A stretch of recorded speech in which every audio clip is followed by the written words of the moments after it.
How many people in this room are not originally from the United States? My round of applause. Where are you from, bro? You right there. Iraq. You're from Iraq? Ew. I'm just fucking around. How long have you been here in the country? 23 years. 23 years? Are you a citizen yet? You are? Congratulations, nigga. Congratulations. Well, welcome to this great land. You know, I'm gonna give you a history lesson, because I'm sure this wasn't on your entry exam. But every naturalized American has heard something about what I'm about to tell you. A picture is the early 50s in the United States. This 14-year-old boy goes down from Chicago to Mississippi to meet his extended family for the first time. He'd never been to Mississippi. And before he went, his mother said to him, very pointedly, she said, if a white man looks you in your eyes in Mississippi, look away. And I don't know what you know about black people from Chicago, but they're not a scared people. Legend has it, he was in front of a convenience store, hanging out with his cousins, having a good time, and a white woman walked out of the store, and he thought she was pretty, and he said, bye, baby, not realizing that he had just made a fatal mistake.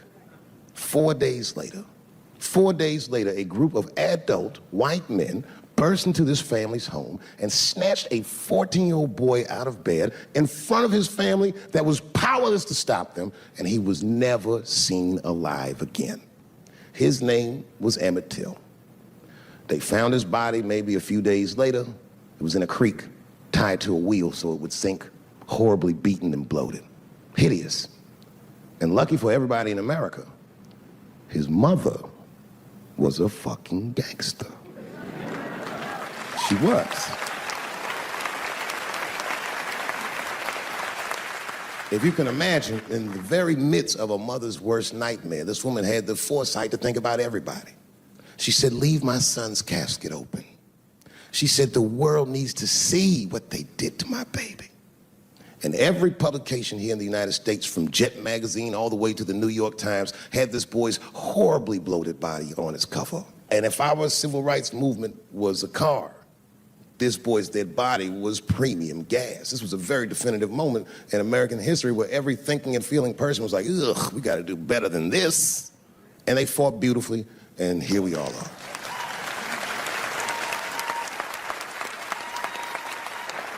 And the reason that I bring that up tonight and why it's relevant now is because less than a year ago, the woman that he allegedly whistled at admitted on her deathbed that she lied in her court testimony. And you can imagine when we read that shit, we was like, ooh, you lying ass bitch. Was furious. But that was my initial reaction. And initial reactions that we all learned as we get older are often wrong or more often incomplete. They call this phenomenon standing too close to an elephant. The analogy being that if you stand too close to an elephant, you can't see the elephant. All you see is its penis-like skin. You gotta step back and give it a better look. And on stepping back and thinking about it for a few moments, I realized that it must have been very difficult for this woman to tell a truth that heinous about herself at any point in her life, even the very end. And I was grateful that she had the courage to tell it before she left this world, because it's an important truth and we needed to know. And I said to myself, well, thank you for telling the truth, you lying ass bitch. And then time goes on, and then after time, you can kind of see the whole elephant. And it's humbling, because you realize that this woman lied, and that lie caused a murder. But that murder set in motion a sequence of events that made my wonderful life possible, that made this very night possible. How could this be that this lie could make the world a better place? It's maddening. And that's how I feel about this president. I feel like this motherfucker might be the lie that saves us all. Because I have never felt more American than when we all hate on this motherfucker together. Jesus Christ, it's good. And when it happens, I can see everybody that's struggling. So if I'm on stage and I tell a joke that makes you want to beat up a transgender, then you're probably a piece of shit and don't come see me anymore. Or if you don't understand that when a football player takes a knee during the national anthem, he's actually standing up for me, then you might not want to fuck with me anymore. But I swear, no matter how bad it gets, you're my countrymen, and I know for a fact that I'm determined to work shit out with y'all. And if that woman that said that heinous lie was alive today, I would thank her for lying. And then I would kick her in the pussy. I know it's fucked up, but I tell you the truth. You know, everything's funny. Everything's funny till it happens to you. 3 months, a mere 3 months after that terrible attack that Chris Rock endured, I was on stage at the Hollywood Bowl, and a lunatic jumped out of the crowd and attacked me. Now, I gotta tell you, if it happens to you, you don't even know what the fuck is happening. It was like slow motion. I just looked over. I don't know this nigga. And I was looking, I said, oh my God, I'm being attacked. And this motherfucker was ragged. He jumped at me. He was like, ah! I'm old, but I'm fast. I caught this motherfucker's head with my hand and pulled his hoodie over his eyes. I can still feel his head in my hand. It was spongy. He had been growing dreadlocks. Not the beautiful dreads that breastfarians grow. These were accidental LA homeless dreads. This shit had leaves and sticks and bottle caps and shit in it. Some kind of grease. I was like, ugh, like this. And then I fell down. And he knocked me all the way on the ground. And I was like, man, this is a bad situation. I'm like, I don't know if I'm gonna die or what's gonna happen. But in that moment of vulnerability, you know what occurred to me that had never occurred to me before in my life? In that moment, it occurred to me that bodyguards should not wear dress shoes to work. Travis! This nigga Travis came out slipping and sliding in some kind of beautiful loafer and fell flat on his back. Pop. I said, oh my God. Now both of us are down. I gotta handle this shit myself. So I popped right back, boom. And then the kid that knocked me down, he popped out, boom. And we looked at each other and realized, at the same time, I was bigger than him. And that motherfucker took off running. And I started to chase him and I said, fuck him. I picked the microphone up. So I'm gonna finish this show now. That's right.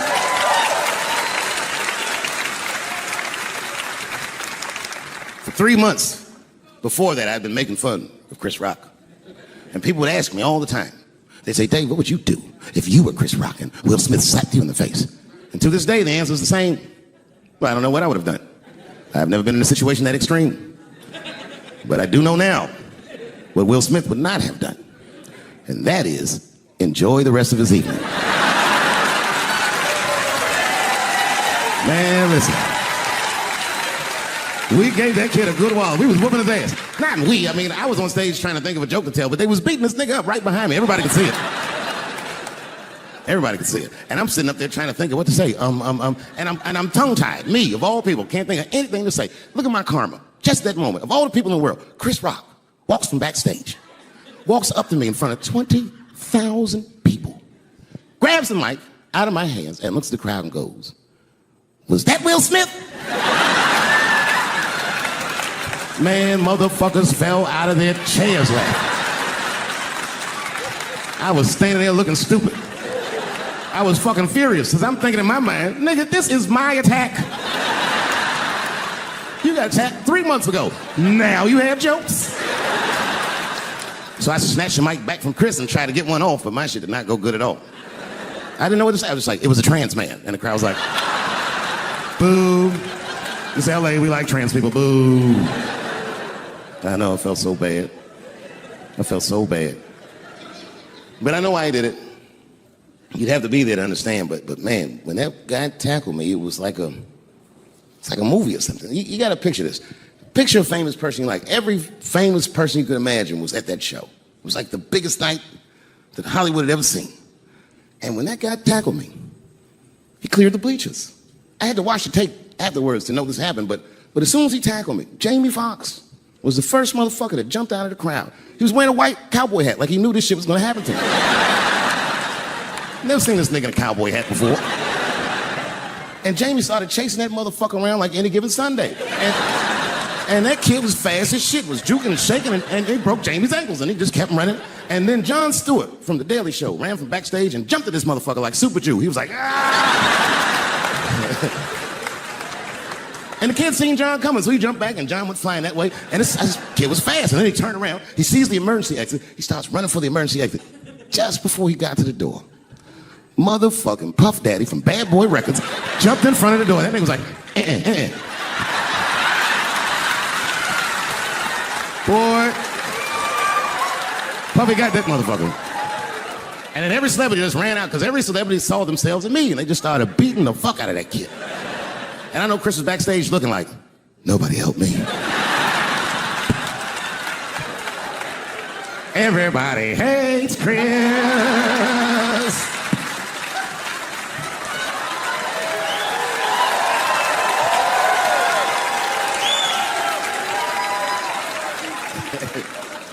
Look, it was way more intense than what you guys might have read. I don't know what you read, but the kid, while we was beating on him, reached in his waistband, pulled out a .22 caliber pistol. That shit was mayhem. Everybody started screaming, oh my God, he's got a gun, he's got a gun. And then I got scared. I was in the back, but I was scared because I knew that everybody that was with me was armed. Yes, if they had shot and killed this kid on stage at the Hollywood Bowl, like I pay you to do, Travis,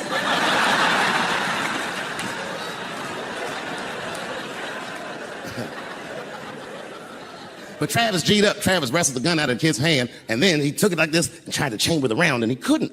So he pulled the trigger, and it wasn't a gun. A knife blade popped out of the front. I guess this kid was gonna stab me. Some scary shit. So the next night, even though I didn't have a show, I said, I gotta get right back on stage. And I went and did a show.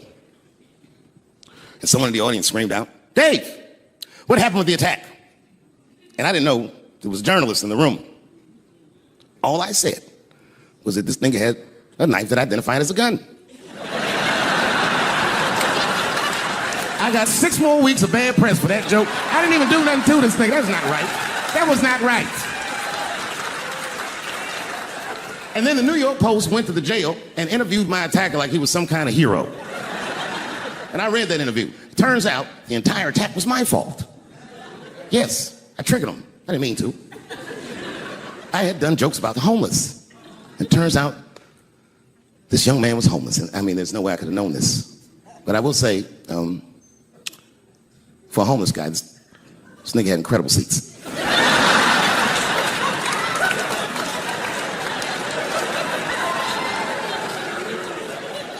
Oh, and they said I triggered him because I had done LBGTQ jokes, and it turns out this fellow was a B. That was the headline in the article. It said, Dave Chappelle's alleged attacker is bisexual. I said, alleged attacker? This motherfucker definitely attacked me. I'll show you the tape. He's allegedly bisexual. I'm gonna need to see him suck somebody's dick before I believe the rest of this article. I read that shit in the paper. I was horrified. I was like, oh, bisexual? I could have been.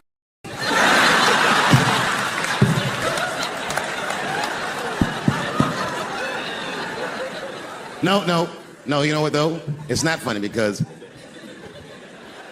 after all that madness ensued, I went to the hotel room.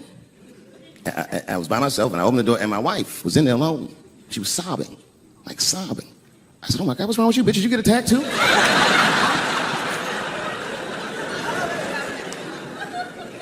And she's just crying. She said, oh my God, David. She said, if you had died tonight, me and the kids would have nothing.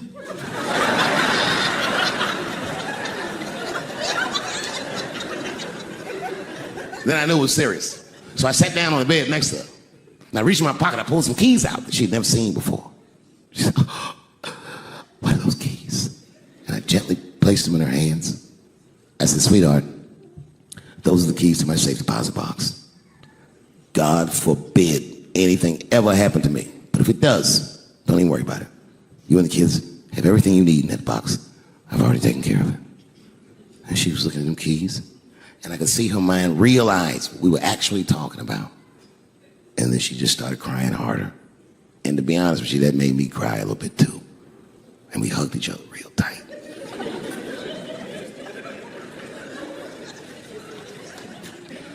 Do you know this bitch looked in the box while I'm alive and well? Who does that? Oh my God. And then she was mad at me. She said, God damn it, David, I opened that box. I said, you did? She said, yes, I did. And there was nothing in there. I said, nothing? Oh. She said, nothing except your stupid joke book. I said, well, sweetie, look. If you tell those jokes exactly how they're written, you and the kids should be fine. They're really good jokes.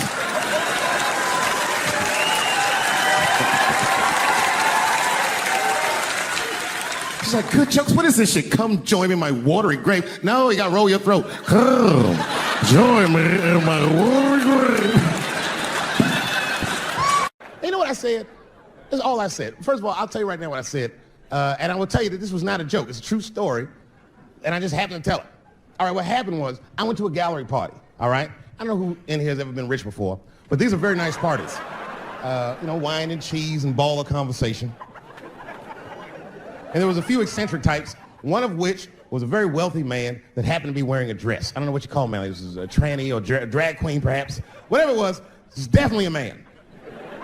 And this man was definitely on drugs. I don't know what kind of drugs he's on, but I knew he had too much. He didn't look good. It's like this. He's like, he looked sick. And all his friends were standing around him, concerned, trying to revive him. I don't know what they looked like, some kind of gay CPR. There was fanning and shit.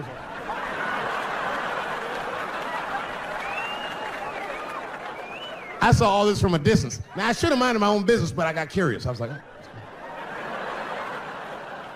And I went over there. All I said, excuse me, gentlemen, is he okay? And then they looked at me like I was evil. She is fine. I said, word? Oh. I'm sorry, I didn't know this is what we were doing. Here's my thing. I would support anybody's right to be whoever they feel like they are inside. I'm your ally in that. However, my question is, to what degree do I have to participate in your self-image? Is it fair that I have to change my whole pronoun game up for this motherfucker? That doesn't make sense. Seriously. If I put on an Argyle sweater and I'm like, hey everybody, I feel like a white guy in this sweater and I want some goddamn respect in a bank loan. That's not gonna work. Give a fuck how I feel. Why should I give a fuck how you feel? Nigger is a pronoun. But there was no time for philosophical debate. This was an emergency situation. I said, fine. Sorry, guys. I was just worried because she looks terrible. And she just fell off the bench. Appears that her dick is popping out of her dress. You mind if I call an ambulance, champ? I'd rather not be at a party where a tranny ODs. There's too many questions to answer.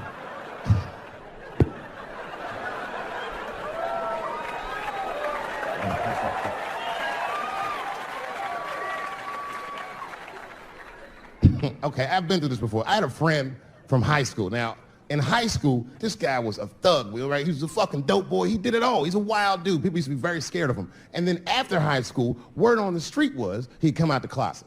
I personally didn't believe it. I bring him up because last year, he calls me out of the blue like, yo, what's up, man? I got your number from so-and-so, and I heard you're going to be in New York doing a show. Could I get some tickets? I was like, fuck yeah, get some tickets, man. How you been? He said, well, we'll catch up at the show, man, but yo, I appreciate it. I'll see you soon. I said, all right, man, take care. And I was about to hang up, and I couldn't resist. I was just like, hey, nigga, I heard you was gay. What's going on with that?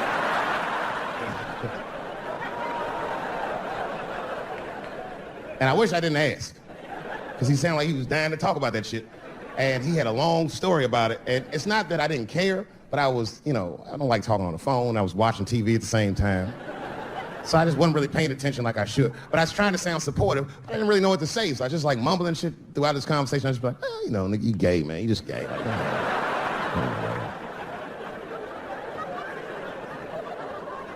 This went on for a while, and then finally I had to say something like definitive to get him off the phone. And I was like, hey, man, you know what? Don't let people get you down, all right? And the next time someone tries to make you feel bad about yourself, just remember, everybody fucks funny to somebody.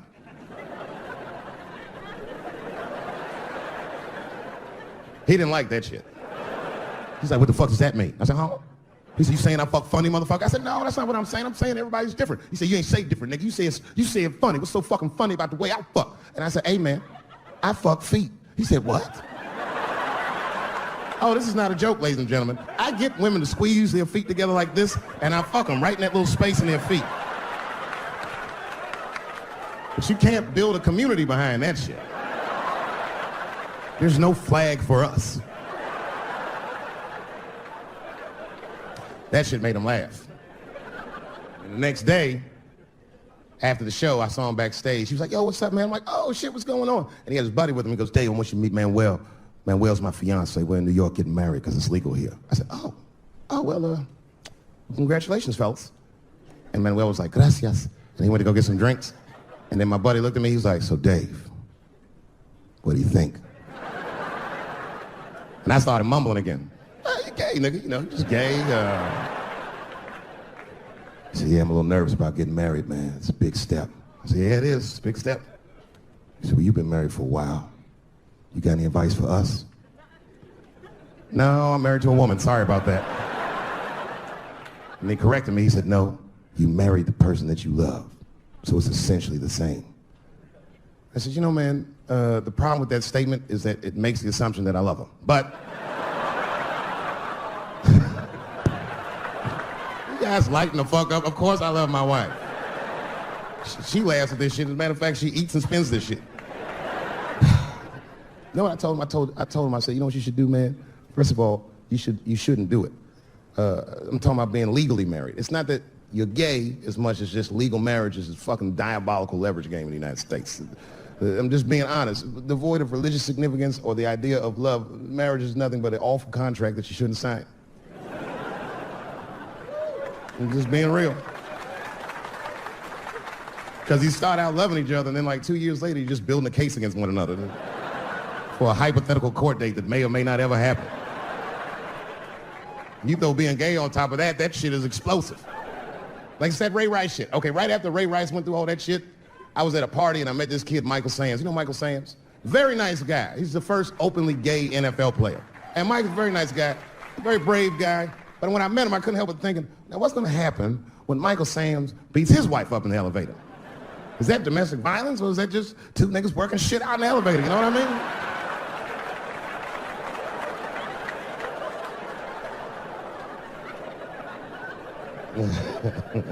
Anyway, I give all married men the same advice, gay or straight. Get a dog.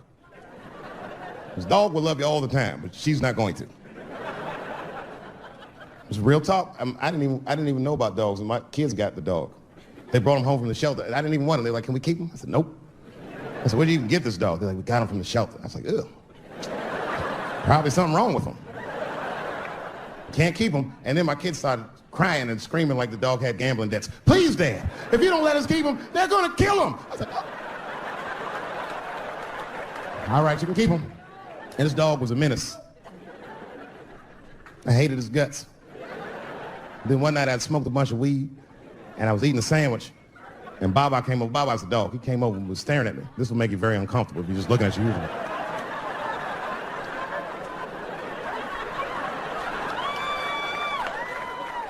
I had to give him a piece of my sandwich so he'd go away. And that's how we became friends. Now, if you see me walking down the street with Baba, I ain't got no leash or nothing. He walks right next to me. If I stop, he'll stop. If I go, he'll go. And all my friends are like, yo, Dave, that shit is dope. How you train Baba to do that shit? I've never trained Baba. I'm just a messy eater. If I drop food and Baba's not around, all I gotta do is call him. Baba! He's a black dude's dog, so he doesn't come right away. He peeks first to see what's going on. I gotta tap my foot so he can see the food. Over here, little buddy. And he's like, thanks. During the civil rights movement, It's been fucking wonderful. I don't know what to say, man. I don't even want this night to end.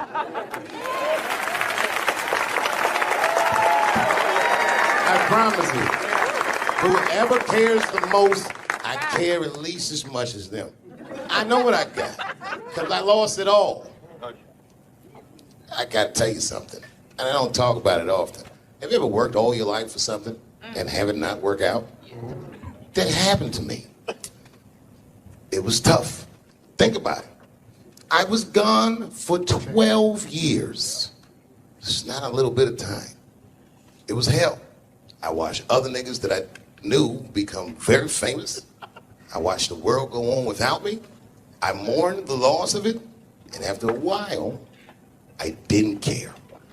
Coming back was terrifying. I understand what I am. I really do, more than anybody. Like when they write about me in history, I'll be dead reading it like, yeah, I know they'd say that. They say that a person can't dream of a face they've never seen. Can't believe that's true, but it's probably true. Boy, I got a long bank of faces. 32 years, I could close my eyes, I could think of any night. There's so many faces. Every night, most nights, they're all looking up, smiling. You have no idea what the world looks like from there. All different races, all different colors, all different kind of beliefs, just looking at me, smiling for 32 years, night after night.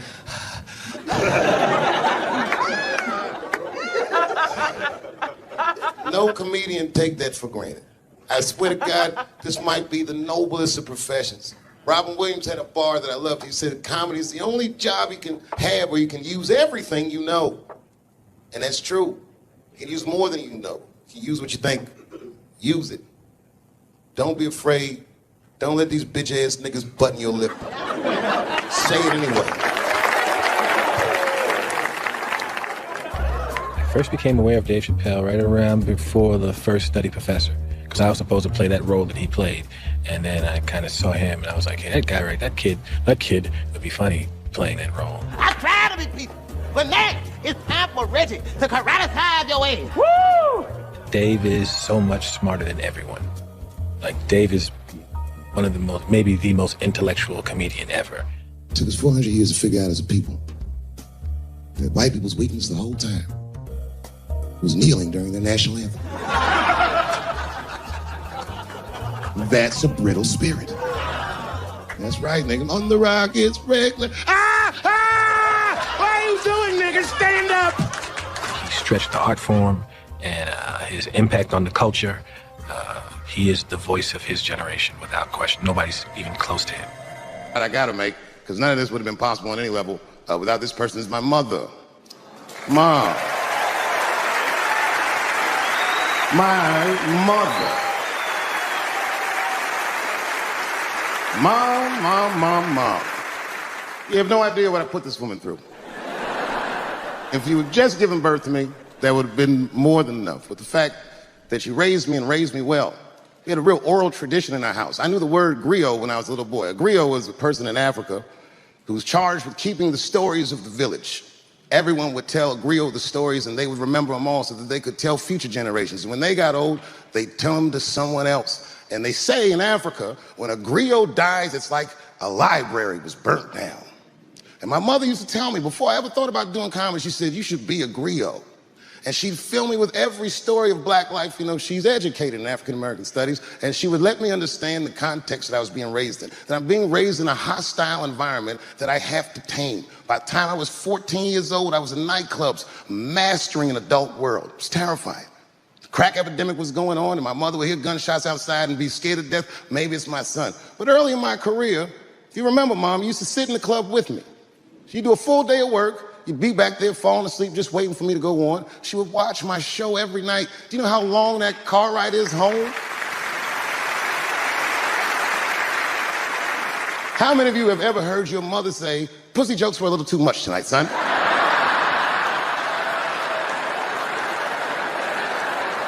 I was a soft kid. I was sensitive, I'd cry easy, and I would be scared to fist fight. And my mother used to tell me this thing, I don't even know if you remember, but you said this to me more than once. You said, son, sometimes you have to be a lion so you can be the lamb you really are.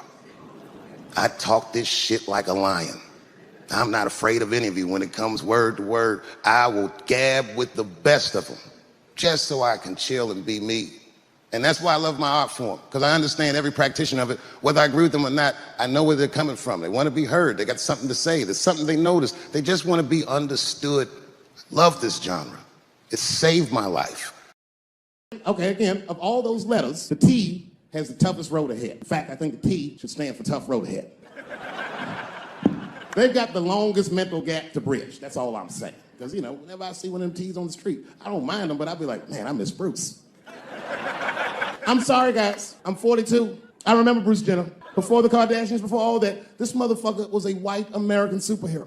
It was amazing. He was beating Africans at track and field. We'd never seen anything like it. He was on my cereal box growing up. You know how much of that cereal I ate? Nigga, I didn't know he was gonna do that. I knew before you guys knew. I heard things on the street in Hollywood. You know, you just be out, see people. Hey, what's up, Kanye? Why the long face? Nigga, you'll see. I got 2 mother-in-laws now. There was a big dance coming up in the middle school. I was 12 years old. I said, Dad, can I go to the dance? He said, of course you can go to the dance. I want you to get out and meet some more kids. I said, great. It costs $3 to get in. And my dad said, ooh, sorry, son, I don't have it. I was like, what the fuck? You don't have $3? Well, then how are we alive, Dad? Dad said, if you want to go to the dance bad enough, I'll tell you what, there's some money in the change jar, get the money from there. I was 12 years old, that's what I did. I showed up to the dance early. There's a long line of kids waiting behind me while I'm at the door trying to count out 300 pennies to get inside.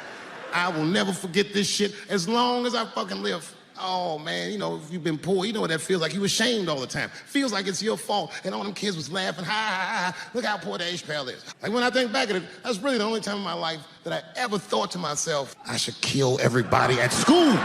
No, this is what I mean. Okay, look, okay, you're an Asian dude. No, I say this with no disrespect, but we're all Americans, right? And we can agree that America has a huge body count all over the world, but nowhere more than Asia. Literally, if you look at history, recently, we have bombed the masculinity out of an entire continent. We dropped 2 atomic bombs on fucking Japan, and they've been drawing Hello Kitty and shit ever since. There's a lot of lady boys in the wake of our bombs, and I know these things because my wife is Asian. She's Filipino. All right, well, okay, so that explains it. Now you know why you see me at all those Filipino events. I'm not there picking up pussy, I'm dropping some off.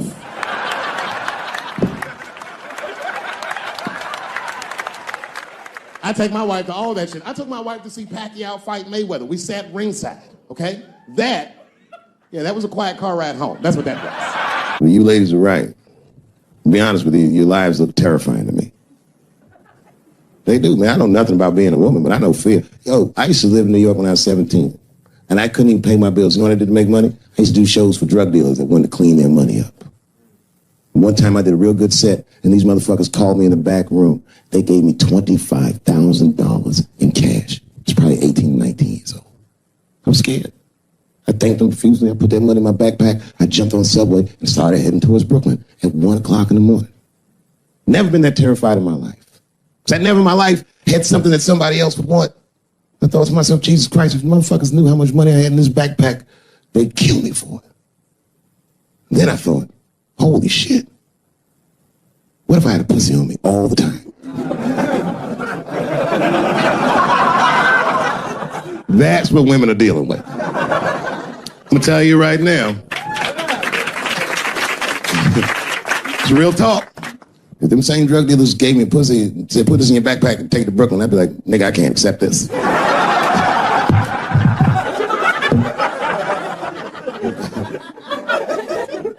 I empathize, man, you know.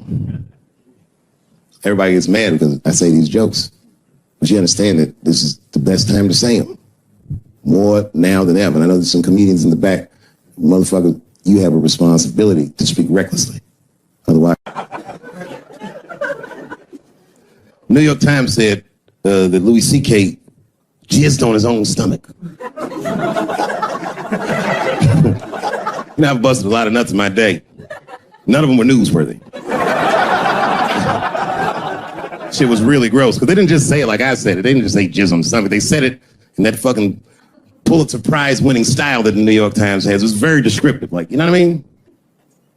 Louis C.K.'s semen shot out like a volcano of misogyny, slowly drizzling down like lava, covering his freckled penis as it slowly dripped to a fiery crown of red hair. So, Jesus Christ, I'm trying to eat some huevos rancheros and these niggas is...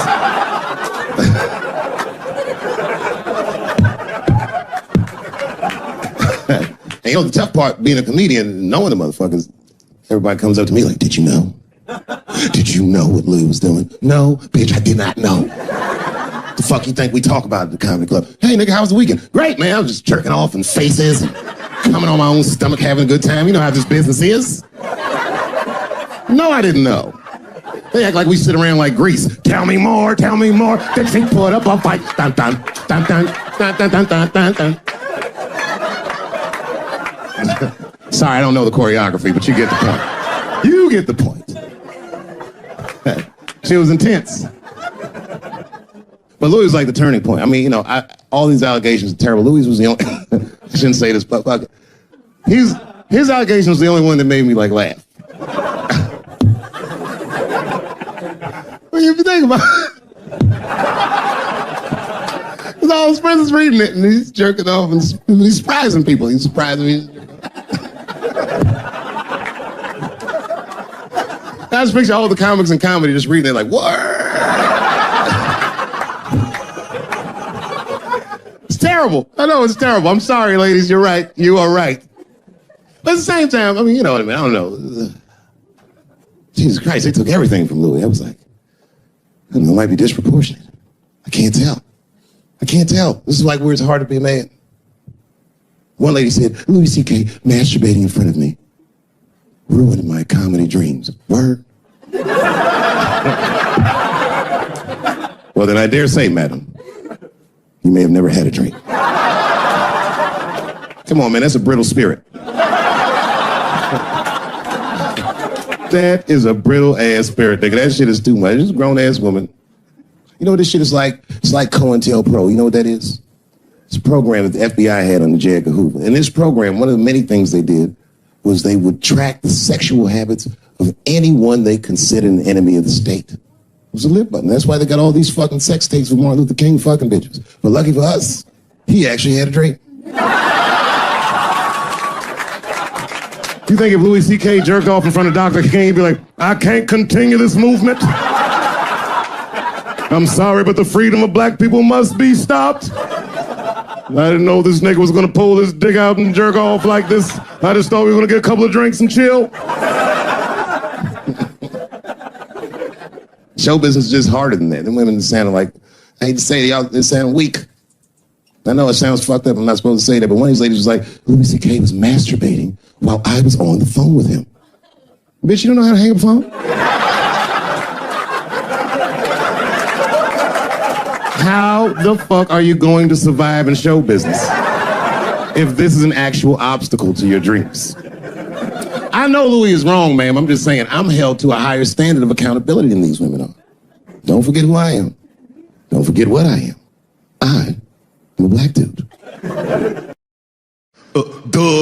Hey, if you do anything wrong in your life, and I find out about it, I'm going to try to take everything away from you. And I don't care when I find out. Could be today, tomorrow, 15, 20 years from now. If I find out, you're fucking finished.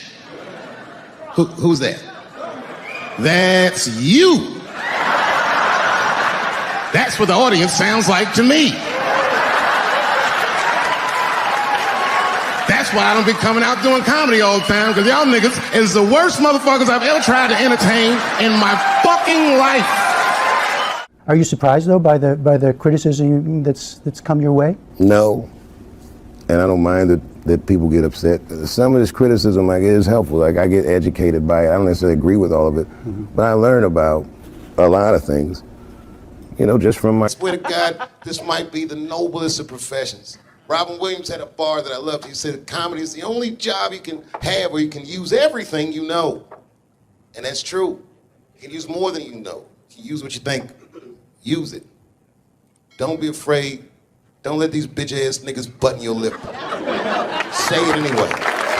There's 400 years to figure out as a people that white people's weakness the whole time was kneeling during their national anthem. That's a brittle spirit. That's right, nigga. On the rock, it's regular. What are you doing, nigga? Stand up. Comedy. Bad things happen to someone else. That's not necessarily funny. Look at it this way. I grew up in the crack epidemic. I tell jokes about it. I grew up in the crack epidemic, and now there's an opioid epidemic. Are they treating the opioid epidemic the way that they treated the crack epidemic? No, this is a national health emergency. When we were coming up, we were policed by the National Guard, addicts were criminals. Now they understand addicts are sick people. And maybe it's because the demographic of the opioid epidemic is not the same demographic of the crack epidemic. Racially. I mean, you're talking about race. Right, so now that your community is getting destroyed, it's a whole nother ball game. And then it's a huge window of empathy. Oh my God, we can see each other. We both went through similar pain. But I'm just saying, everything's funny that happens to you is more about empathy. That you there but for the grace. But you guys gotta remember, I'm not saying it to be mean. I'm saying it because it's funny. And everything's funny till it happens to you. not afraid of other people's freedom of expression. I don't use it as a weapon. It just makes me feel better. And I'm sorry if I hurt anybody, et cetera, yada, yada, yada. Everything I'm supposed to. But there's a more important reason that I would stop doing comedy right now. And this reason is the real reason that's been percolating. And it really is the crowd, not you. I'm talking about the crowd on the big stage. It's too hard to entertain a country whose ears are so brittle. Motherfuckers are so sensitive, the whole country is turned into bitch-ass niggas.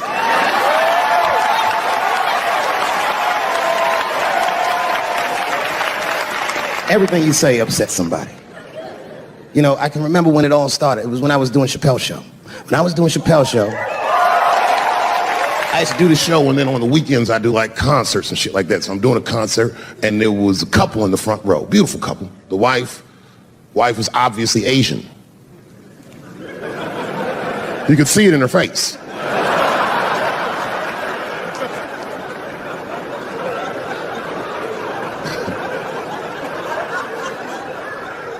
The husband, this motherfucker was mysterious, to say the least.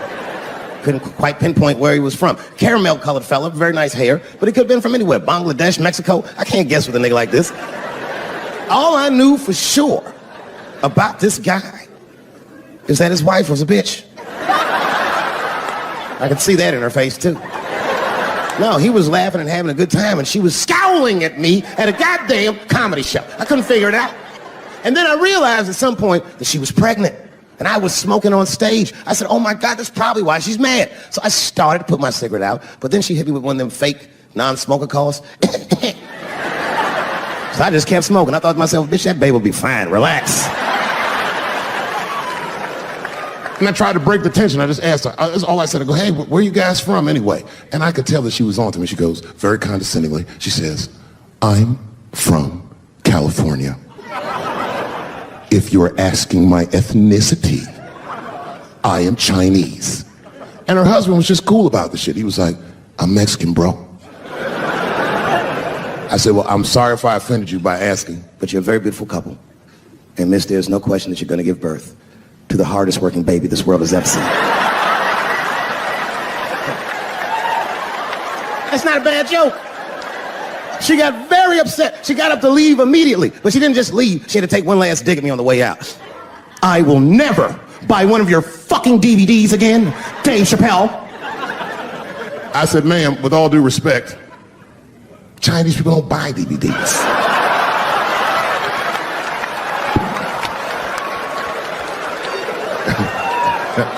And the crowd went crazy. We were all laughing, having a good time. I didn't even think anything of it. And then just 3 days later, this lady sends a fucking letter to my promoter telling him not to book me for shows anymore because I was, quote, racist, and I'm quoting her, insensitive to the nature of my interracial marriage. I was like, word, bitch, I was.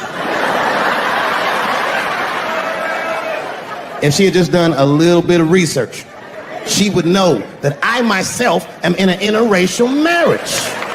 That's right. In fact, my wife is Asian too. Surprise, bitch, I'll see you on Thanksgiving.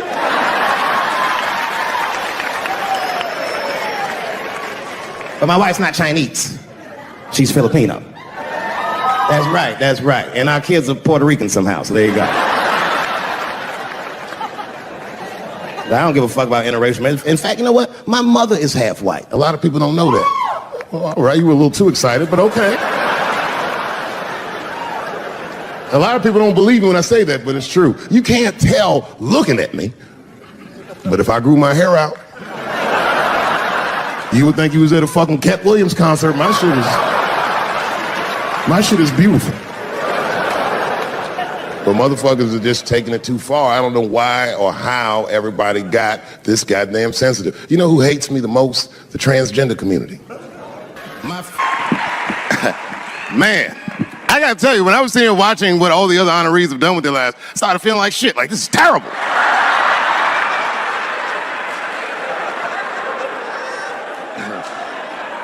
And then Bobo brought me up and started out good with that Ali picture, and then it just...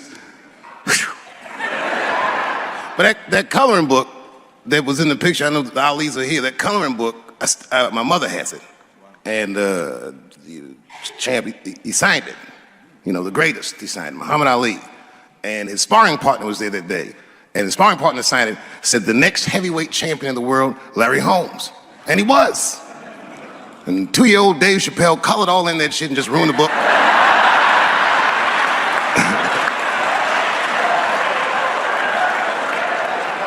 But I remember part of the book that I remember real vividly because I asked my mother about it when I was a kid. There's a part where there's a picture of Ali throwing his Olympic gold medal into the Ohio River. That's why it's so weird for me being here. You know, both my parents were very brilliant. My dad went to Brown in 1955. That's right. He told me at the time he was one of 3 black students. He said one of the guys got accused of a rape that he probably didn't commit, and the other guy killed himself. And Dad said, and I left.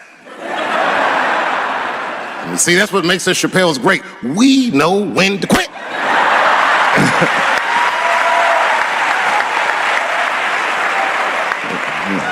Y'all just live to fight another day. I gotta say, I'm very honored to be here, and I'm very honored to be here with the other honorees. Really, I'm like very humbled by you all, the work that you do, and you all make me want to be better. All you.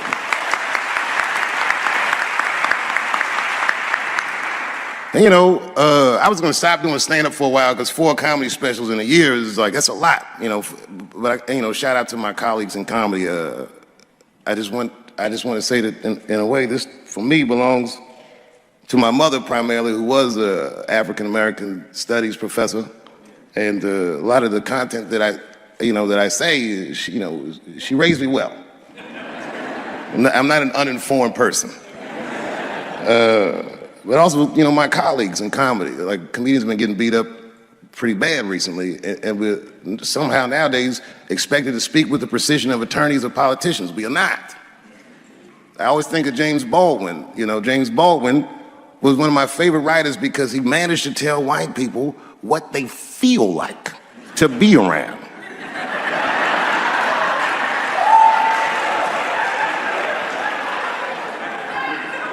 So I ain't gonna hang up my gloves yet. I think I got one more special in me. So to quote Baldwin, God gave Noah the rainbow sign. It's no more water, it's the fire next time. Thank you very much. Boy, it comes as a complete surprise.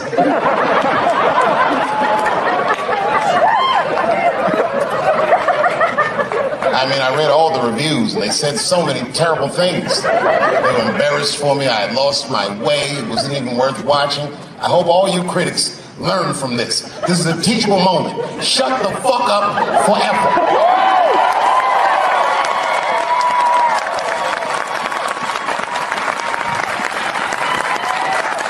Two in a night. These aren't them. These are the ones I won for the other ones, motherfucker.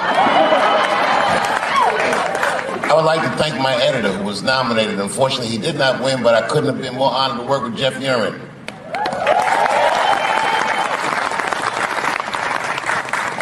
Stan Lathan has been directing television since 1968. Any show that I watched when I was growing up, he directed it. From Sesame Street to Sanford and Son to Good Times to Everything Black. And finally, you motherfuckers finally gave him an Emmy tonight. He deserves so much more, but I'm glad you came around.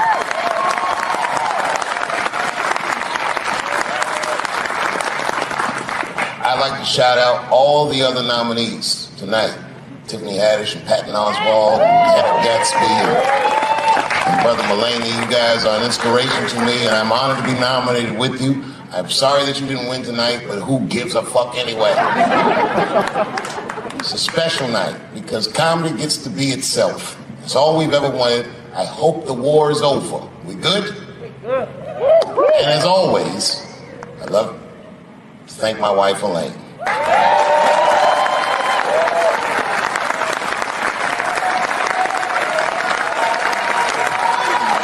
That's right.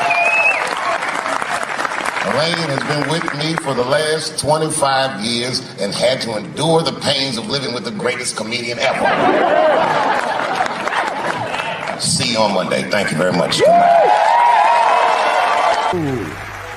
Thank you. Thank you. I like not knowing what's going to happen. I like making memories. Sometimes I do all this crazy shit around my colleagues just so that they can tell their friends I did it. But rather than talk about myself, just briefly, I want to just talk about my genre. Stand-up comedy is an incredibly American genre. I don't think any other country could produce this many comedians. And unbeknownst to many people in this audience, I don't think there's opinion that it exists in this country that is not represented in a comedy club by somebody. Each and every one of you has a champion in the room. We watch you guys fight, but when we're together, we talk it out. I know comics that are very racist, and I watch them on stage, and everyone's laughing, and I'm like, that motherfucker means that shit. Don't get mad at them, don't hate them. We go upstairs and have a beer, and sometimes I even appreciate the artistry that they paint their racist opinions with. Man, it's not that serious. The First Amendment is first for a reason. The Second Amendment is just in case the first one doesn't work out. We gotta let some air out of the ball, man. The country's getting a little tight. It doesn't feel like it's ever felt in my lifetime. So tonight, I am honored that my colleagues are here in comedy and in music.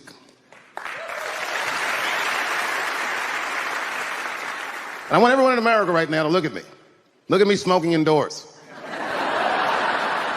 I didn't ask anybody, I just did it. What are they gonna do? Kick me out before I get the prize? No, nigga, this is called leverage. The thing that I liked best about tonight was that I saw so many people from different parts of my life, like friends that I grew up with here in DC, friends of mine from Ohio then and now, friends of mine from comedy clubs, all the fucking musicians that blew my mind. You guys have no idea how you inspired me. I want to give a special shout out to my OG, Tony Woods. Miles Davis has a quote. It's one of my favorite. Miles Davis said so much cool shit, but one of the things he said I always loved, he said, it took me years to learn how to play like myself. You know, he would watch other musicians and he would try to play like Dizzy or Bird, all the guys who were great. Tony Woods was my Dizzy and Bird. If I was a Miles, I was trying to play like you. You were the first person I ever saw do it absolutely right. You were fearless and you told the truth. There's something so true about this genre, when done correctly, that I will fight anybody that gets a true practitioner of this art form's way, because I know you're wrong. This is the truth, and you are obstructing it. I'm not talking about the content, I'm talking about the art form. Do you understand? Do we have an agreement? And what I really wanted to say tonight, and I'm glad I get the platform to do it, I'm gay. I am gay, and I can't wait to see what this does for my career, being gay like this. So many special shout outs. One of the main architects of the comeback of the century, my brother and my mentor, the mighty Stan Lathan. I never dreamed that I would be able to work with someone as great as you. These last 5 specials, straight fire. I wouldn't want to do another special with anybody else but you. So eat your motherfucking vegetables and live as long as you can, because we doing a few more of these bitches. Neil Brennan, your speech made me cry, because it reminded me of all those hard days of work and all that money I never got for it. The other real special shout out I gotta make, because none of this would have been possible on any level without this person, is my mother. Mom. My mother. Mom. You have no idea what I put this woman through. If you had just given birth to me, that would have been more than enough. But the fact that she raised me and raised me well, we had a real oral tradition in our house. I knew the word griot when I was a little boy. A griot was a person in Africa who was charged with keeping the stories of the village. Everyone would tell a griot the stories, and they would remember them all so that they could tell future generations. And when they got old, they'd tell them to someone else. And they say in Africa, when a griot dies, it's like a library was burnt down. And my mother used to tell me, before I ever thought about doing comedy, she said, you should be a griot. And she'd fill me with every story of black life. You know, she's educated in African-American studies, and she would let me understand the context that I was being raised in. That I'm being raised in a hostile environment that I have to tame. By the time I was 14 years old, I was in nightclubs, mastering an adult world. It was terrifying. Crack epidemic was going on, and my mother would hear gunshots outside and be scared to death. Maybe it's my son. But early in my career, if you remember, Mom, you used to sit in the club with me.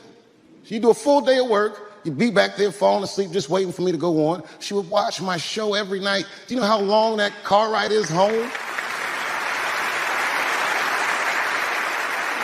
How many of you have ever heard your mother say, pussy jokes were a little too much tonight, son?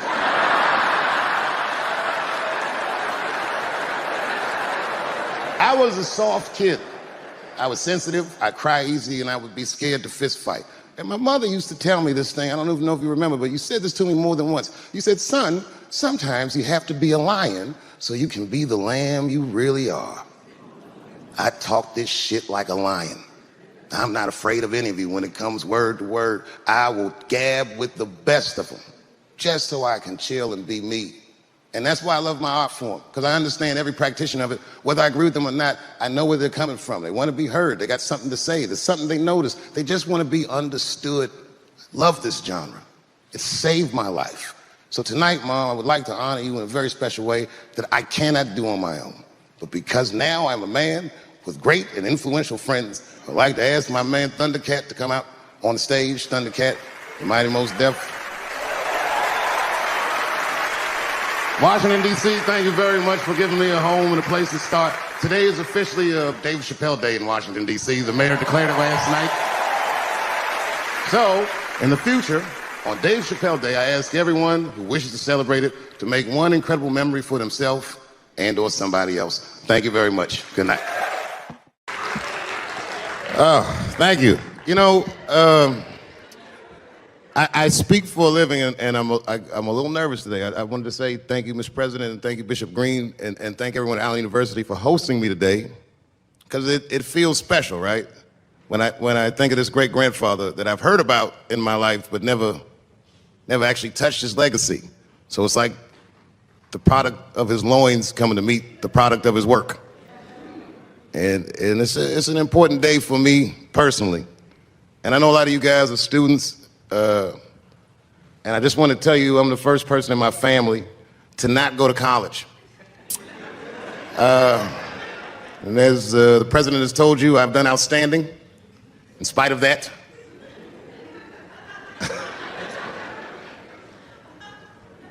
But one thing I did want to say, and one thing today just made me think about, for all the things that I've done, I'm most renowned for what I didn't do. I've made decisions in my career that a lot of people have called insane. 2004, I had a $50 million deal on the table, and in a crisis of conscience, flipped the table over and walked away. Went to South Africa. Everyone said I was running away from the money. That is not true. In fact, I still want that money.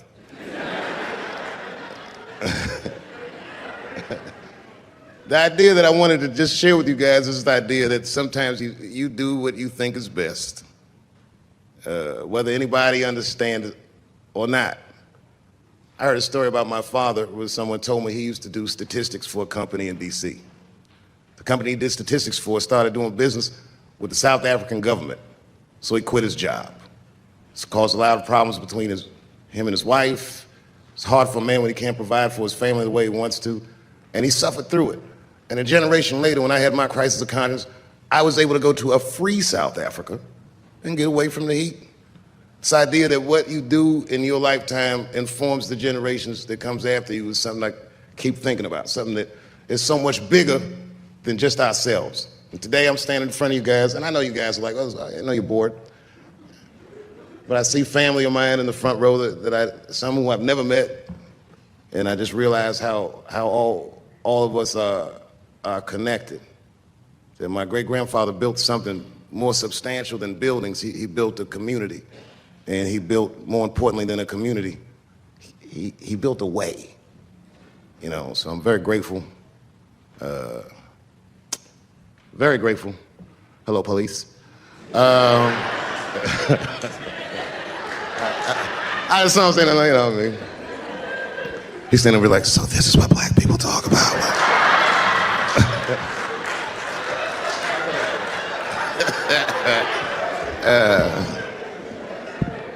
I I just want you guys to remember, you know, that right now there's this thing where ethics aren't what they used to be. This idea that people are trying to replace the ideas of good and bad with better or worse, and that is incorrect. You gotta keep your ethics intact because good and bad is a compass that helps you find the way. And a person that only does what's better or worse is the easiest type of person to control. They are a mouse in a maze that just finds the cheese. But the one who knows about good and bad will realize that he's in a maze.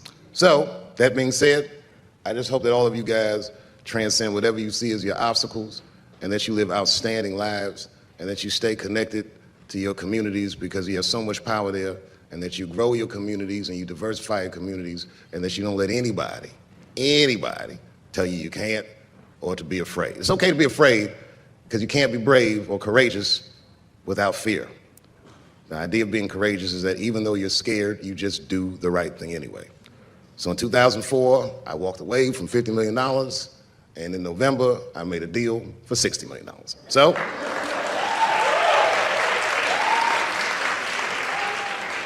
although I am not the most famous comedian of my time, I would like to know what their great-grandfathers did.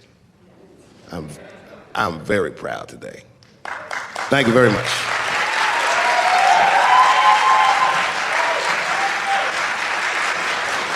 Story. I started doing stand-up comedy when I was 14. I'll never forget the first time I was on stage. The guy that introduced me was a guy named J.T. Newton. I'm 47. I can close my eyes and remember the introduction like it was yesterday. It went like this. Ladies and gentlemen, this next young man coming to the stage is starting his comedy career tonight. Who knows? We may be witnessing the birth of a star. Please welcome David Chappelle.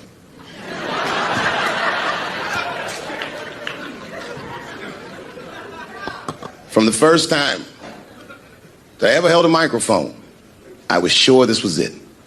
I knew I was home. I knew I had found my thing. And my God, man, I was a child. I got good. Matter of fact, I was good from the moment I started. And I'm not saying this to be a braggart. I'm telling you the truth. These old niggas was in awe of me. How is this little boy so poised? They used to say. I was. I mean, you know, I got better, but it started out good. About a year into it, when I was 15 years old, I had written a joke during the AIDS epidemic about having a Goodyear condom. Something, I don't even remember the joke. Something about an industrial strength condom by Goodyear. I just remember all the comedians really liked that joke. And there was an older comedian. And he came to me one night after the show, after he saw the joke, and he said, listen, I got an audition at another comedy club, and I was wondering, do you mind if I do that joke? I just want to borrow it. Now, I'm a kid, I don't know any better. I'm like, borrow it? Well, I guess, sure, if it'll help your career. I let him do the joke. And then weeks later, I was waiting to go on at a comedy club, and he went on before me, and he did the joke. And after the show, I pulled him aside and I said, hey, man, I don't mind you borrowing my jokes, but you gotta give them back. He said, oh, I forgot to ask you. He goes, let me buy that joke from you for $50. And I said, man, I'd do it, but I'm just starting out. I need all the material I can get. The idea being that the more material I can accumulate, the faster I'll be able to make money for my work. I said, I can't do it. I want my joke back. I'll never forget this. Remember, I was a 15-year-old child. This guy was a grown-ass man. He stood up over me so I could see how big he was. And he said to me, really? I can just take it. And he did. I got scared because I was a child. But I never forgot that. I never forgot that. I was 15 years old. I'm 47 now. I think about this guy all the time. When I look at my own kids and I see how young and innocent they are, I can't believe someone did that to me. And I don't think about it every day because that was the worst thing that happened to me. I think about it every day because that was the first time that someone ever did that to me. But in my career, it has happened many, many times since, where someone would intimidate me or scare me and take something that I believe was mine. I'll tell you another story. Now I'm 18 years old. I'm living in New York City, and I just finished my first road tour, which was a very difficult tour. I'll spare you the details. Now I'm back in New York, but my rent is paid, thank God. And I have $60 to my name, and a woman that I had met in Pittsburgh, a bad Dominican bitch, was coming to New York. She was going to spend the weekend with me. I couldn't wait for her to get there. She was coming that evening. But remember, I only had $60 for a whole weekend to entertain a bad bitch. Now I'm walking through Greenwich Village, and I see something I've never seen before. 3-card Monte. You know what that is? Yeah, the guy had the whole thing. The table was set up, and he had the 3 cards, and the crowd was hooting and hollering, and he was like, find the red card, find the red card, and people were playing. Sometimes they win, sometimes they lose, but it was really exciting, and I'm standing there watching it, and I noticed while I'm watching them play this game that the red card, the one you're trying to find, had just a little bend on the corner. And I'm watching it, and I'm like, yo, this guy doesn't seem to know that red card is bent. I'm gonna beat this motherfucker. And I walked up to the table and I said, let me play a hand. And I put my last $60 on that table, and he starts to shuffle and find the red card, find the red card. And I kept watching that bent card go around the table, make sure I kept my eyes on that bent card. And when he stopped shuffling and he said, find the red card, I pointed to it with confidence. Here it is right here. And he flipped it over, and it was black. And he took my money. I couldn't fucking believe that. How did this nigga do that? Was that magic or sorcery? I was confused. So you know what I did? I sat there and I watched him for a real long time play the game. And I realized that all those people who was doing all that hooting and hollering and betting, my God, they were his friends. They were in on the whole thing. I felt so wronged. I felt so stupid. And then the next sucker came up to the table and was about to put his money down. And I said, fuck that, man. Don't put your money there. All these niggas is in on it. It's a trick. And when I said that, the guy that was dealing, and this motherfucker was huge, snatched me up by my collar. Feel how strong he was when he grabbed me. I was a skinny little guy. And he was going to maul me. The only reason he didn't, I'm sure, is because he saw the fear in my face. And that fear, he looked at me. I saw his eyes go from hard to soft. He softened. Then he looked at me like the way a father would look at a child. And he said to me, young man, don't ever come between a man and his meal. I never forgot that either. Most niggas would have to run the streets for years to learn a lesson that profound. It took me 2 seconds. Never get between somebody and their paper. Taking a man's livelihood away from him is akin to killing him. Do you know why Prince, the famous rock star that was a friend of mine, do you know why he called himself the artist when he came back? He calls himself the artist because that's what they call us in our contracts. Oh, these contracts are crazy. You should hear the terminology they say in these contracts. To use your name and likeness in perpetuity throughout the universe. Who the fuck could possibly know what that means? Nobody does. It's so complicated, in fact, that when you're a kid like me, you have to hire somebody to tell you what that means. And you sit down at a table and you do the contract game. And that's how I got with Comedy Central. I signed the contract. But I signed the contract the way that a 28-year-old expectant father that was broke signs a contract. I was desperate. I needed a way out, and it wasn't good money, and it wasn't good circumstances, but what else am I going to do, I said. And all these white people sitting at that table told me, trust us, Dave, it's a good contract. And I looked around the table, and they all seemed to agree it was a good contract. But what if it was like that game of 3-card Monte? What if they were all friends, and I didn't know it?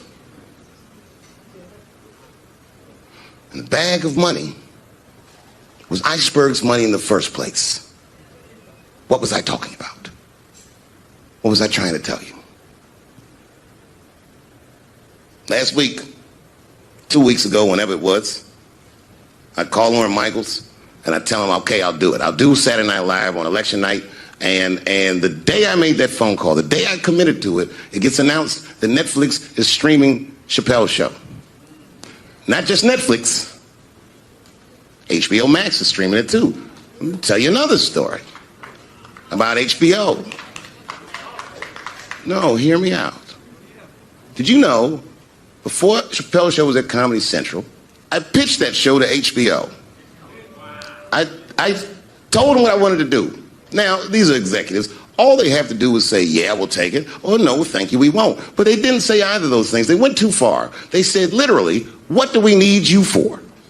That's what they told me, as they kicked me out of the office. What do we need you for? And here we are, all these years later, and they're streaming the very show that I was pitching to them. So I'm asking them, what do you need me for?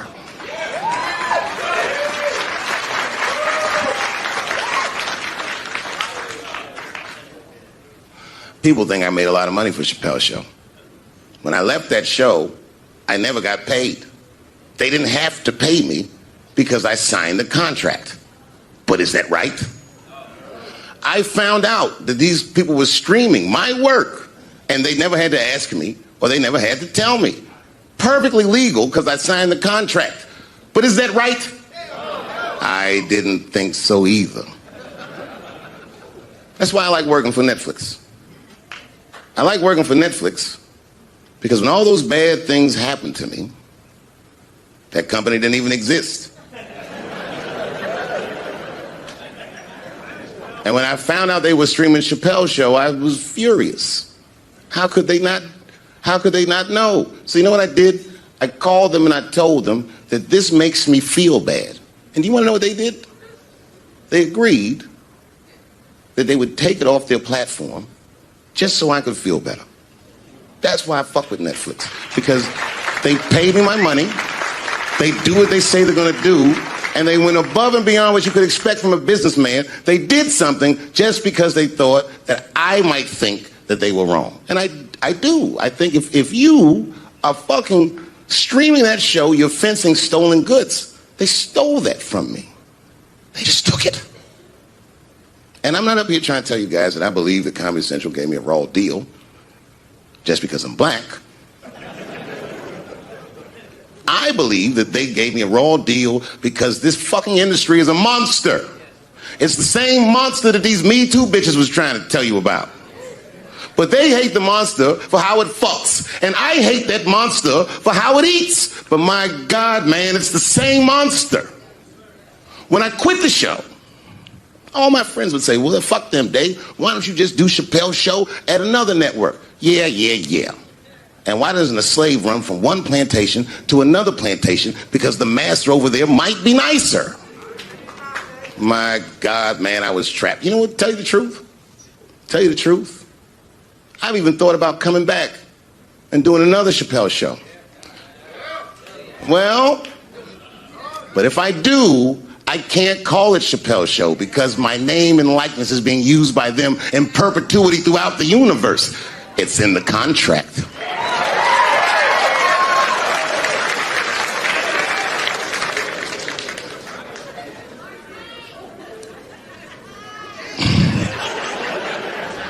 You're not supposed to do this in my business.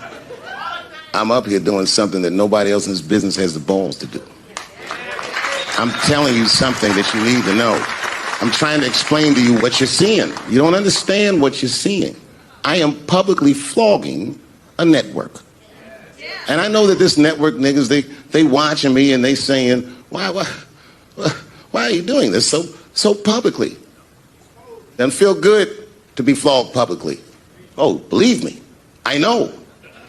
I know exactly how that feels. When I quit my show, they said I was crazy. What was crazy about it? I just didn't want to do it anymore. They said I smoked crack. That's impossible. I was a devout Muslim. I didn't smoke or drink. But I do now, bitch, because you ruined my fucking life. Now it's their turn. This is their first nigga lesson, and I'm honored to give it to them. They're gonna pay me for this show. I called my agent. I said, is there anything I can do about this show? And he said, no. Well, fuck you too then. If you want something done right, I guess you got to do it yourself. So I'm not going to the agents. I'm coming to my real boss. I'm coming to you. I'm begging you. If you ever liked me, if you ever think there was anything worthwhile about me, I'm begging you. Please don't watch that show. I'm not asking you to boycott any network. Boycott me. Boycott Chappelle Show. Do not watch it unless they pay me.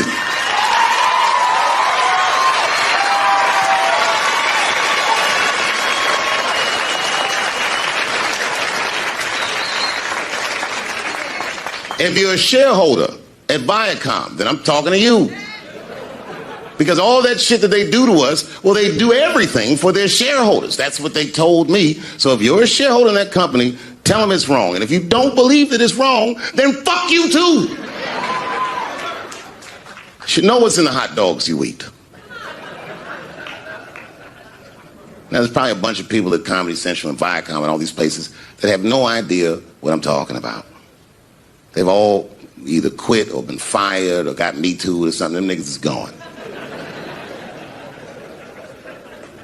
And there's a whole bunch of new young people there, and they're probably looking like, what is he talking about? They may not actually know what the fuck happened to me. So I'll tell you what I'm talking about. Go downstairs to your accounting department, open the books, see what that show made, and look at what you paid me. That's exactly what I'm talking about. You're going to pay me. I am inviting you to come with me and work with me, and let's fight against that terrible, terrible feeling that you made me feel together. We can fight together and work this thing with Chappelle Show out. Or I can just take it. Okay. Before I did Killing Them Softly, when I was 22, HBO gave me the biggest opportunity of my life at that time. They gave me a half-hour special, but this shit was not like a special, you know what I mean? It was like, it was generic. It didn't even have a title. It was just Dave Chappelle. And I shot it in San Francisco at a place called Broadway Studios, which is on the second floor of a building. And beneath Broadway Studios is a nightclub. And the special was only supposed to be 30 minutes. And I got ready, I practiced, I did all the shit I was supposed to do. And the night that I taped, 20 minutes into my 30-minute set, I'll never forget this, music started blasting from the nightclub underneath. You could hear it real loud, and it fucked my whole show up, and I was devastated. I was a young man. I really believed in what I was doing, and I thought that my dream had been killed. So when I got off stage, I ran down the steps to the alley behind Broadway Studios and where the control trucks are parked, and I kicked that motherfucking door open, and I started yelling at all the producers. I was nobody in show business, just a guy that believed in myself. I said, man, you fucked everything up. That fucking music, what the fuck were you thinking? And there was a guy who was a big-time producer, I ain't saying no names, and he stood up, and he said, hey, kid, sit the fuck down. He said, we didn't ruin anything. He said, we made a deal with that nightclub to not play music, and they didn't honor the deal. And I said, who didn't honor the deal? And he pointed to a guy. I'll never forget, it was an old white man sitting in the Ford Taurus by himself. And he said, that guy right there. And I didn't waste no time, I asked no questions. I went to that Ford Taurus, and I beat on that window, and I said, open the door, motherfucker, I want to talk to you. And that old man looked at me for 1 second, and wisely drove the fuck off. And left me in the alley cussing at anybody who would listen. And 2 minutes later, literally 120 seconds later, couldn't have been any more than that, the doors of the kitchen in the alley of that nightclub underneath Broadway Studios flung open. And that old man was standing there, that same old man with reinforcements. He had 2 big goons with him, and he looked at me, and he was calm as a cucumber. He said, you, come here. I want to talk to you. I didn't know anything about the streets at this age. But I found out later in my life that these men were Russian mobsters. And I don't know what you guys know about the Russian mob, but these are the niggas that killed Denzel in Training Day.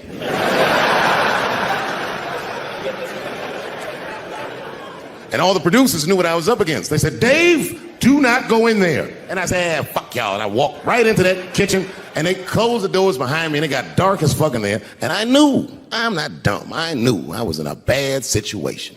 But you have to understand, I believed in what I was doing, and I didn't give a fuck. Just kept cussing at these motherfuckers, telling them how they ruined my life.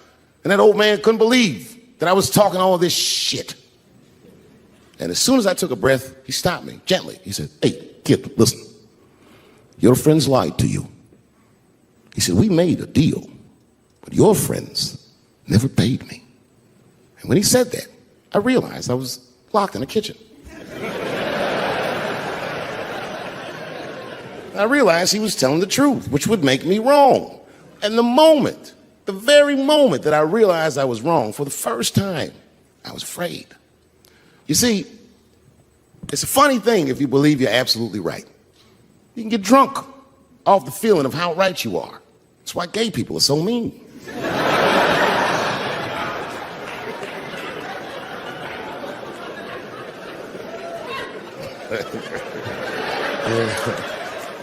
But I didn't buckle. You guys would have been very proud of me. I was scared, but I didn't buckle. I said, well then, sir, I owe you an apology. But I believe that no matter what reason that music was playing, it ruined my life. And that old man looked at me with sympathy in his eyes. And he walked over to me and he gently placed his hand on my cheek, which I gotta tell you, is a very emasculating thing to do. I was standing there looking at this nigga's hand on my cheek like,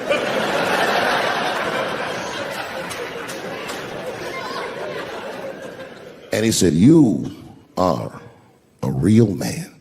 And he tapped me on my cheek. Real soft. Just like that. The doors opened back up. The light from the alley flooded into the kitchen.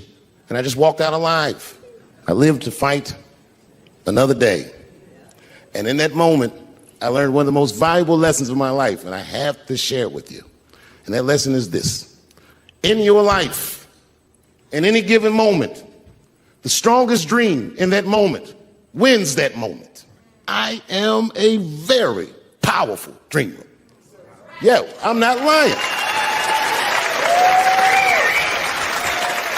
I dreamed tonight, this very night, as a 14-year-old boy, and I am living it as a 50-year-old man. My dreams are very strong. Today, I walked all around Washington. I used to be poor in this city, and all day people just said, hey, Dave, like they knew me personally, and I felt like I knew them. And I say to myself, my God, Dave, what a powerful dream. But then sometimes I feel regular. Just feel like myself. Maybe I'll smoke some weed and be at some nightclub and feel shy. But I'll look across the nightclub and I'll see some guy that no one's ever heard of. But this nigga worked all week and got bottle service. And his bitches bringing Moet with sparklers to him. And I picture in my mind he's Persian. He's doing some kind of weird Persian dance. And he got 6 bitches at his table because he got so much liquor. And they all call him saying, go Cena, go Cena. And I'll be looking across the room like, oh my God, I'm in that guy's dream. I can hear him telling his friends, hey, how was the club last night? Man, that shit was fantastic. I had bottle service. I seen Dave Chappelle across the club looking at me like, ooh, who was that? And that's the trick to life. You have to be wise enough to know when you were living in your dream. And you have to be humble enough to accept when you're in someone else's. It's why I don't judge between Will Smith and Chris Rock. Because you guys look at them as big ideas, but I look at them as fellow dreamers. I can't judge between them because I see myself in both of them. I am Will Smith. I am the man that cannot take it anymore and will slap the shit out of the next person that says a crossword to me or somebody that I love. And I am Chris Rock. I am the man that can get slapped in front of the whole world and keep my composure so I don't fuck anything up. That is what men do. Men make boundaries. Men enforce boundaries. And men test boundaries. And no man tests more boundaries than a trans man.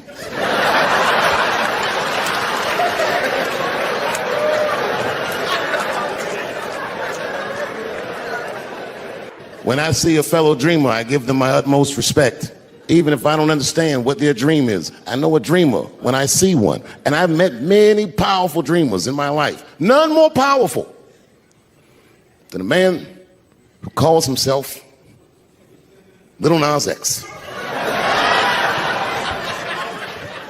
I met this nigga at a party. I had no idea who he was.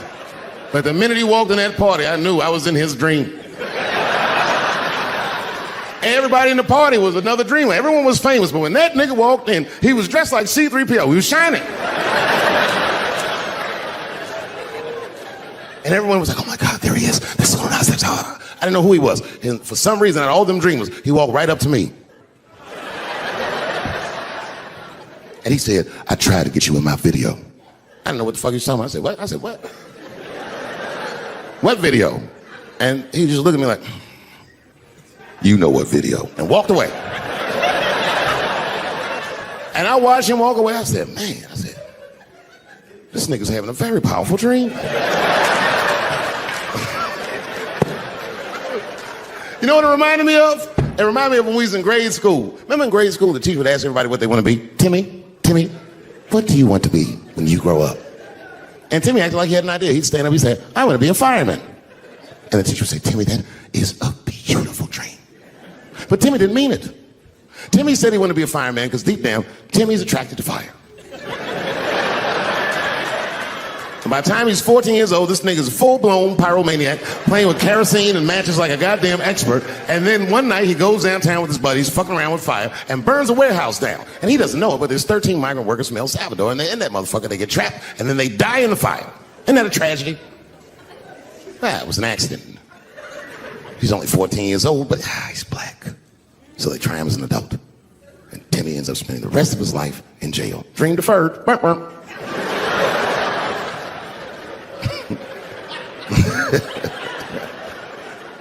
What about you, Billy?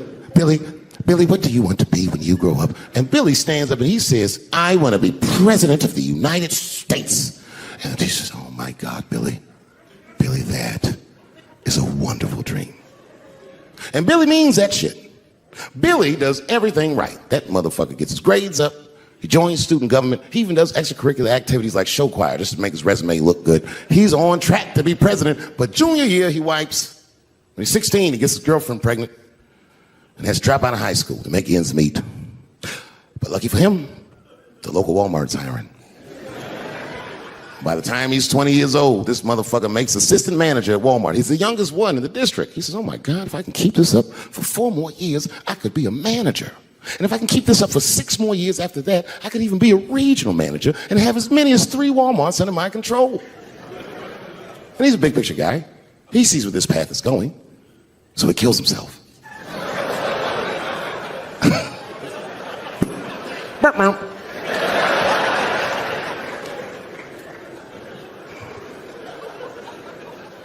Well, what about you? What do you want to be when you grow up? I don't want to say, because I don't want the other kids to laugh at me. Who cares if they laugh? Your dream is yours. Own your dream so they can come true. Say it loud and proud. What do you want to be when you grow up? Lil Nas X. That nigga stood up in front of the whole class. I want to be the gayest nigga that ever lived. I want to do a music video and slide down a stripper pole all the way to the depths of hell and suck the devil's dick at 10 o'clock on BET while all the kids are awake and can see me. Shockingly, that was the only dream that worked out.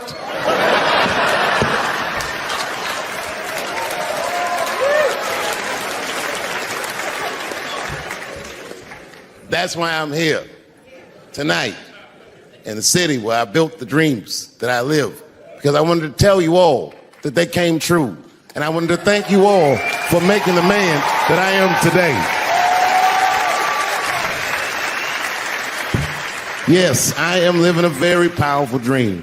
Every time I come to this city and I stand in front of you, I realize that, my God, man, this is not my dream at all. It's yours. And I am honored to be in it. Thank you very much, Washington, D.C. I'll see you next time. Hello, xin chào tất cả mọi người, chào mọi người đã quay trở lại với buổi review sản phẩm của em ngày hôm nay. Thì hôm nay em sẽ đưa đến cho mọi người một cái dòng sản phẩm, đó là khẩu trang của Hàn Quốc 5D nhé.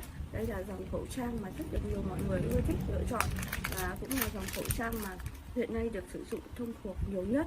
Đây là một dòng khẩu trang rất chi là uy tín và chất lượng luôn nhá. Đây mọi người có thể thấy đây nhé, đây là một dòng khẩu trang uy tín luôn nhé. Đối với các bạn, đây là khẩu trang thì còn không quá